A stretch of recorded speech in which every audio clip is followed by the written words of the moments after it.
Good morning, everybody. Today is Tuesday, January 16th, and I promise you, none of us will walk off our podium this morning while we're answering questions. Good morning, Tom. Good morning, Anthony. Mike Tomlin is an embarrassment. Good morning. Good morning, folks. Yeah, just let these agents know at my meeting today, I will answer all their questions. I'm not going to walk out on them. Hey, stand there and answer questions. That's like, hey, sorry, Mr. Buyer, you're denied, and just walk away, right? Don't tell them why. Don't try to help them. Just don't do your job and walk off. So I pray that Mike Tomlin takes some time, goes away with his family, and never, ever, ever comes back to the Pittsburgh Steelers, but probably won't be that lucky. Mr. LaPera, how you doing today? I'm good, man. I'm good. Wi-Fi is a little bit on the glitch today. Maybe some snow on the lines. I don't know. Mm-hmm. But, I think we're good so far. Okay, that's good. That's good. Glad to see you. So definitely disappointing yesterday with the game, trying to get over that. It was hate to argue about the refs, but Steelers played awful. I'm going to start just having the earpiece in my ear. I don't know if anyone else notices the NFL rigs games through their referees now. They clearly are in contact. I think Congress should actually make the NFL record all of those lines. So if there's ever an issue, they can go back and prove that New York didn't just call in to the referee and say, no, that's holding. Make sure that's a penalty.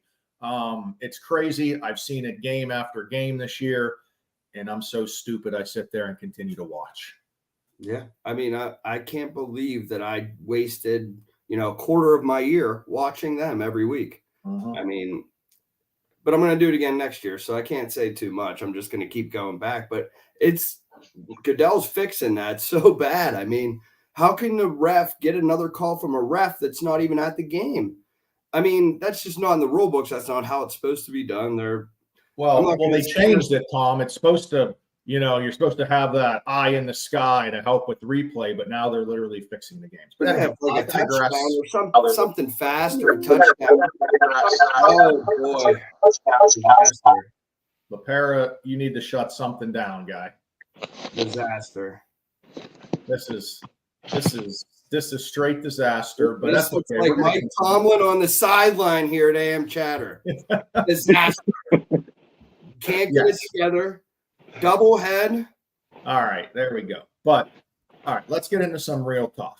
The real talk is about not where interest rates are right now, but the process of getting your interest rate locked in when you purchase a home.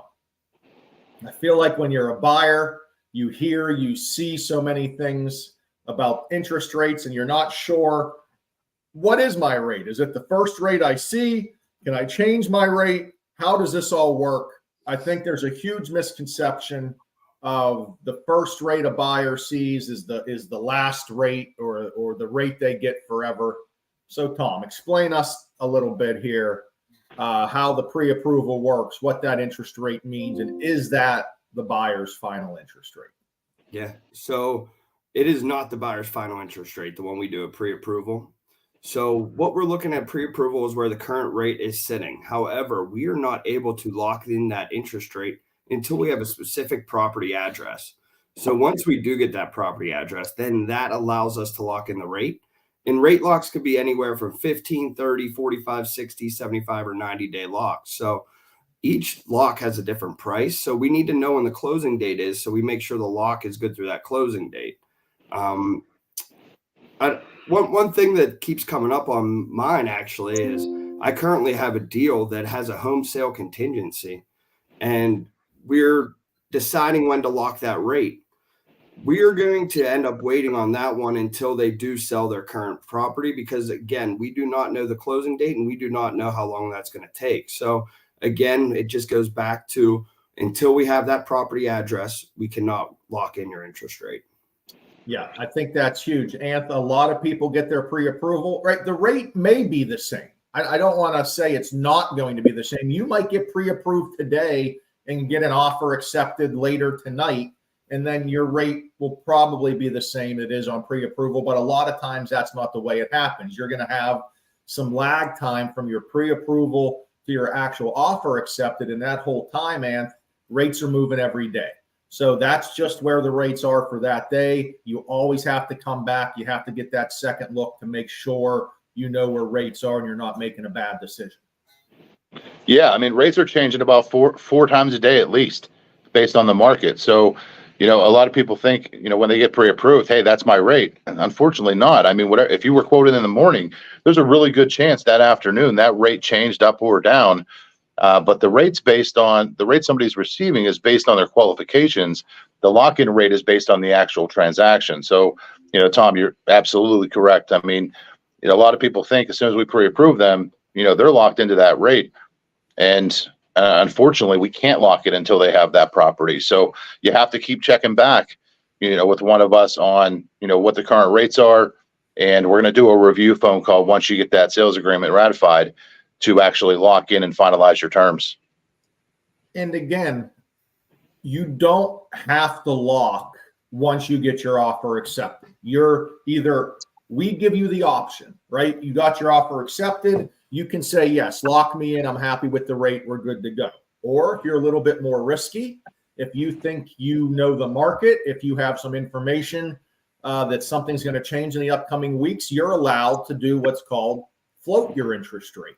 And really, you can float your interest rate days before closing. I mean, we'd like to have it locked in a couple days ahead of time. We got to do the package and all that fun stuff. But the reason that can be advantageous, I think the word is, we're using big words this morning, is like Tom was saying, because every lock has a different time frame, a 15-day lock can have a better interest rate than a 60-day lock. So it can be worth it. But if you wait that 45 days to lock and the markets get worse, then you're SOL. You can't go back to that original rate. You played the market, you lost, now you have a higher interest rate. I mean, with last year, frankly, the last 2 years with rates increasing so much, floating was not happening. We were trying to get it locked in as soon as possible. That way we weren't losing any interest rates. This year, it may be different. If these Fed meetings are going to be super important and you're close to a Fed meeting, buyers may choose to float their rate until that Fed meeting, because this is the biggest question always. If I lock in, can I change my rate if they drop? And the answer to that is maybe. That's the only answer I can give. It's a case-by-case basis. Usually it's no. When you're locked in with an investor, you're locked in. Now, West Penn works with different investors. We also have the ability to renegotiate your rate with our investors. So sometimes we can renegotiate the rate and get it lower. But I would have to say, if you choose to lock in your interest rate, that's you deciding you're good with that rate. And if rates drop dramatically before closing, you might have an issue moving that rate there. But that gets a little tricky. That's definitely case by case. Tom, you have anything to add there? No, yeah, I think it is just important to know that it is case by case basis on that. And that another thing, just going to throw it out there, we've all mentioned it. You cannot get a rate lock at pre-approval. So those rates shift. If there's something we need to push again and again, you cannot rate Tom, I will throw a caveat out there. There are lenders that you can do this lock and shop and lock without an address. West Penn doesn't have that option. Usually you're paying for that really long rate. And with, again, rates being stable or dropping in the new year, I don't know if that's the best option to go with, but just saying, it may be out there. We're just speaking from our company's terms at West Penn Financial. Yeah, and I don't know. I don't think that would be advantageous at all with that big word out there. Twice there.